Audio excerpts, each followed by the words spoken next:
Hi mga barads! May nakita pala akong nagtitinda ng noodles dito lang sa baba, kaya try natin.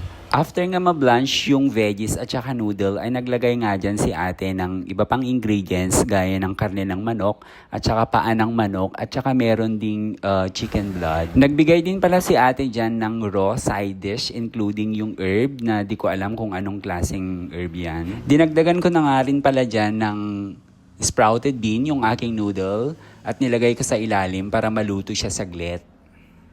In fairness, okay naman yung sabaw niya, malasa, pero parang mas bet ko pa rin yung clear soup, yung parang nakain natin last time. Firm din yung noodle niya, tamang-tama lang yung pagka-blanch. At dyan nga ay nagdagdag rin ako ng another side dish pa na sprouted bean. At trinay ko rin kumain ng raw na ampalaya and okay lang naman, walang lasa.